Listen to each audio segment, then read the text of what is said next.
एक गांव में किशोर नाम का एक गरीब व्यक्ति रहा करता था।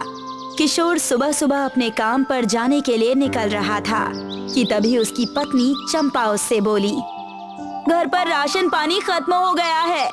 शाम को जब घर आना तो थोड़े दाल चावल और आटा ले आना। ईश्वर से प्रार्थना करना चंपा कि आज मुझे कोई अच्छी सवारी मिल जाए।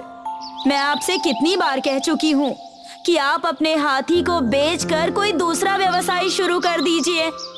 नहीं चंपा, ये हाथी मेरे पिता की निशानी है।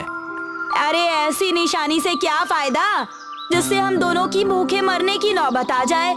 अपने मन में कभी भी निराशा को जन्म नहीं देना चाहिए। हर रात के बाद सुबह होती है। इतना बोलकर किशोर अपने घर से निकल गया। वो अपने हाथी पर बैठकर कुछ ही दूर चला था कि तभी गांव का मुखिया किशोर उससे बोला, किशोर, तुम्हारा ये हाथी आखिर किस काम का है? मैं कुछ समझा नहीं मुखिया जी। किशोर, तुम जिस गांव में रहते हो उस गांव में कोई टूरिस्ट नहीं आता। सारा दिन तुम इस हाथी पर बैठकर घूमते रहते हो और एक एक रुपया लेकर बच्चों को सैर कराते रहते हो। जितना कमाते हो उससे अधिक तो तुम्हारा ये हाथी खा जाता है। जो भी हो मुखिया जी, लेकिन मैं खुश हूँ। आज जमींदार पूछता हुआ मेरे पास आया था, बोल कर गया कि किशोर मिले तो उससे कह देना कि मेरी हवेली आ जाए। मुखिया के कहने पर किशोर जमींदार की हवेली पर पहुंच गया। मुखिया जी बता रहे थे कि आपने मुझे याद किया है। हाँ, याद किया है। दरअसल तुम्हारे पिता ने मुझसे कर्ज लिया था और वो कर्ज देने से पहले ही स्वर्ग सिधार गए। वो कर्ज अब तुम चुकाओगे। जमींदार साहब, मेरे पिताजी ने अपना खेत भी तो आपके पास गिरवी रखा है। तुम्हारे उस पिता के बंजर खेत का मैं क्या अचार डालूंगा? मुझे मेरे पैसे चाहिए। अगर 1 महीने के अंदर तुमने मेरे पैसे नहीं लौटाए तो मैं ये तुम्हारा हाथी तुमसे छीन लूंगा और तुम्हारी बंजर जमीन के कागज तुम्हारे मुंह पर मार दूंगा। अब तुम जा सकते हो।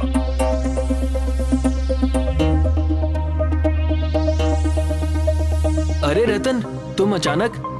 क्यों जीजा जी, मैं अपनी बहन के घर नहीं आ सकता? अरे नहीं नहीं रतन, ऐसी कोई बात नहीं है। अचानक तुम्हें देखा ना, इसीलिए ऐसा पूछा। क्या बात है जीजा जी, आपके चेहरे पर ये चिंता कैसी? अब तुम्हें क्या बताऊं, पिताजी ने जमींदार से कुछ पैसे कर्ज में लिए थे और बदले में अपना खेत उसके पास गिरवी रख दिया था। आज जमींदार ने मुझे बुलाया और कहा कि अपने पिताजी का कर्ज मुझे चुकाना होगा। अगर मैंने 1 महीने के अंदर उसका कर्ज नहीं चुकाया तो वो मेरे हाथी को, यानी कि मेरे पिताजी की आखिरी निशानी को भी मुझसे छीन लेगा। जहां तक मैं जानता हूं जीजा जी, आप कभी भी हिम्मत नहीं हारते, तो आप आराम से सो जाइए।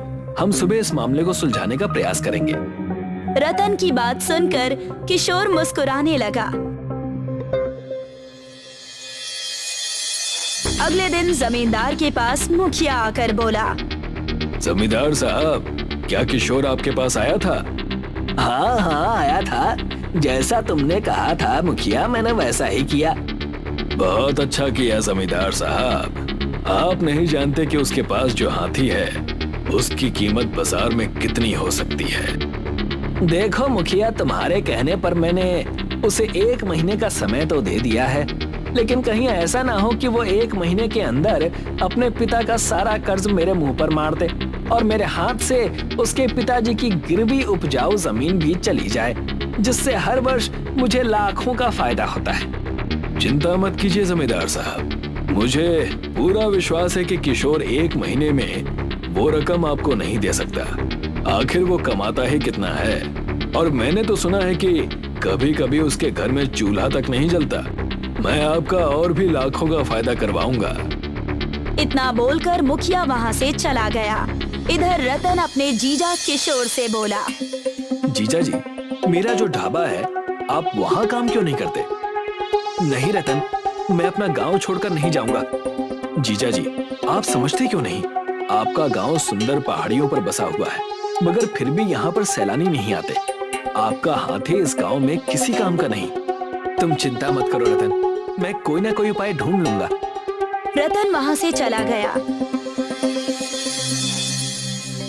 और किशोर रात के समय गहरी सोच में डूब गया। किशोर की पत्नी चंपा किशोर से बोली, अब आप क्या करेंगे जी? अगर 1 महीने के अंदर आपने जमींदार को पैसे नहीं दिए तो वो आपके पिता की आखिरी निशानी भी आपसे छीन लेगा, जिससे आप सबसे ज्यादा प्रेम करते हैं। मैं इसी बात को लेकर परेशान हूँ चंपा। मुझे समझ में नहीं आ रहा कि जमींदार मेरे पिताजी की गिरवी रखी हुई खेत को बंजर क्यों बोल रहा है। जरूर हमारे गांव के मुखिया ने उसके कान भरे होंगे। आपके खेत से उसे लाखों का फायदा होता है। क्या ऐसा नहीं हो सकता कि हम उसके पैसे चुका दें और आपका खेत आपको वापस मिल जाए? चंपा की बात सुनकर रतन गहरी सोच में डूबते हुए बोला।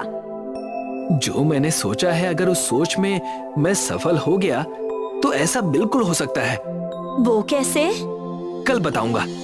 अगली सुबह किशोर जंगल से बहुत सारी लकड़ियां काट कर ले आया और लकड़ियों को काट काट कर तांगे का आकार देने लगा।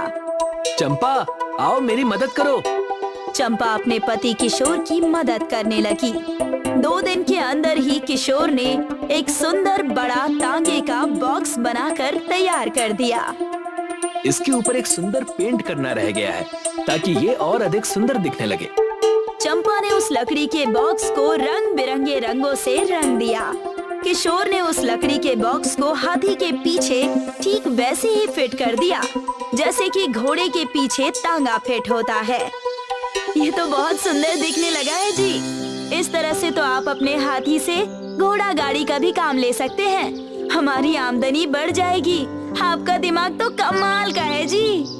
नहीं चंपा, मेरे मन में तो कुछ और ही चल रहा है। जब रतन ने अपने ढाबे पर काम करने के लिए मुझसे कहा तो मेरे दिमाग में तभी एक योजना आई थी कि क्यों ना मैं अपने हाथी पर इस तरह का बॉक्स बनाकर चलता फिरूं और एक चलता फिरता ढाबा खोल लूं।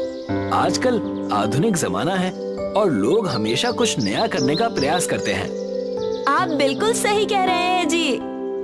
किशोर अपने हाथी को लेकर सीधे रतन के गांव पहुंच गया।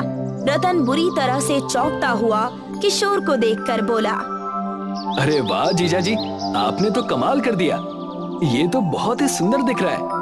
आपने तो घोड़ा गाड़ी की बजाय हाथी गाड़ी बना दी। तुम मेरी मदद करना चाहते थे ना रतन? मैं चाहता हूँ कि तुम मुझे अपने ढाबे से कुछ अच्छा बना कर के दो। मैं तुम्हारा बनाया हुआ भोजन अपनी इस हाथी गाड़ी पर बेचूंगा। शाम तक जो भी मुनाफा होगा आधी आधी बांट लेंगे। अरे जीजा जी, आपका ये हाथी ढाबा तो दौड़ेगा। और हाँ, मैं सिर्फ भोजन ही नहीं बनाऊंगा बल्कि अब आपके हाथी गाड़ी पर बैठकर लोगों को अपने हाथों से भोजन खिलाऊंगा भी। रतन ने बहुत स्वादिष्ट व्यंजन तैयार कर दिए और बड़ी ही सुंदरता से रतन की हाथी की बग्गी में सजा दिए। किशोर रतन को बैठाकर हाथी को लेकर चल दिया। वो कुछ ही दूर पहुंचा था कि तभी उसे एक खड़ी हुई बस दिखाई दी। बस का कंडक्टर किशोर के पास आकर बोला। अरे भाई, तुम्हारे हाथी गाड़ी से तो बड़ी ही अच्छी खुशबू आ रही है। कंडक्टर साहब, ये एक तरह का ढाबा है। अगर आप चाहें तो भोजन का स्वाद उठा सकते हैं और अपनी सवारी को भी यहाँ पर लाकर उन्हें भोजन खिला सकते हैं। कंडक्टर तुरंत अपने सवारियों को वहाँ पर ले आया और वो सब अंदर बैठकर भोजन का आनंद उठाने लगे। एक ग्राहक खुशी से बोला। बहुत ही स्वादिष्ट भोजन है, मजा आ गया। पहले इन पहाड़ों पर जब बस खराब हो जाती थी तो घंटों भूखा रहना पड़ता था। अब तो ये समस्या भी खत्म हो गई। मैंने इसमें अपना मोबाइल नंबर भी डाल दिया है साहब। आपको कभी भी बुलाना हो तो आप बस फोन कर दीजिएगा, मैं तुरंत पहुंच जाऊंगा।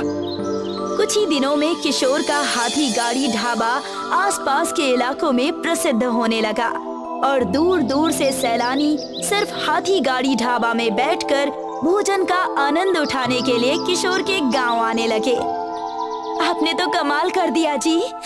आपने तो वो सब करके दिखा दिया जिसकी मैं कल्पना भी नहीं कर सकती थी। हमारे गांव में सैलानी नहीं आते थे, लेकिन अब सिर्फ आपकी हाथी गाड़ी ढाबा को देखने के लिए और भोजन का आनंद उठाने के लिए यहाँ पर सैलानी आने लगे। ये सब ईश्वर की कृपा है चंपा। जीजा जी, आपकी मेहनत को भी नजरअंदाज नहीं किया जा सकता। आपके दिमाग का जवाब नहीं। आज जो भी सैलानी आता है सिर्फ आपको ही पूछता हुआ आता है। ऐसे ही 1 महीना बीत गया। जमींदार साहब, आपके चेहरे पर ये क्रोध क्यों झलक रहा है? बकवास बंद करो मुखिया। मुझे लगता है कि मुझे तुम्हारी बातों में आना ही नहीं चाहिए था। क्या मतलब? अरे तुम्हें पता भी है, आज गांव के लोग मेरे और तुम्हारे नाम की बजाय किशोर के नाम की माला जपने लगे हैं। अरे दूर दूर से सैलानी सिर्फ उसका नाम पूछते हुए यहाँ पर आते हैं। और ये सब कुछ 1 महीने में हुआ है मुखिया। 1 महीने पहले किशोर का कोई नाम तक नहीं जानता था। मुझे तो लगता है कि मैंने तुम्हारी बात मानकर बहुत बड़ी गलती कर दी।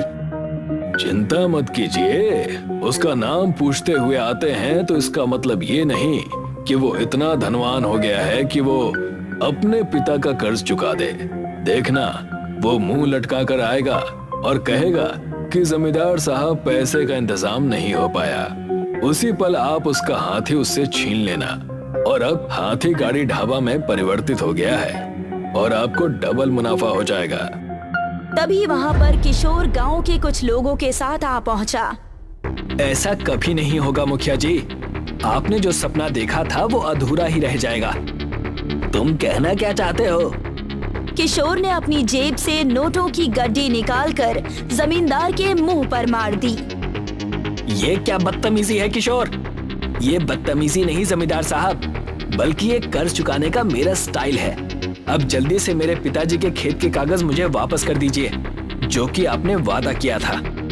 मैंने ऐसा तुमसे कोई वादा नहीं किया था। कुछ देर पहले आप और मुखिया जी जो बातें कर रहे थे, वो सारी बातें इन गांव वालों ने सुन ली है। इससे पहले कि ये क्रोधित होकर कुछ कर बैठे, मेरा खेत मुझे वापस कर दीजिए। जमींदार उन सभी लोगों के चेहरे देखकर डर गया और उसने तुरंत किशोर का खेत उसे वापस कर दिया। और जमींदार और मुखिया मुंह लटकाकर देखते रह गए।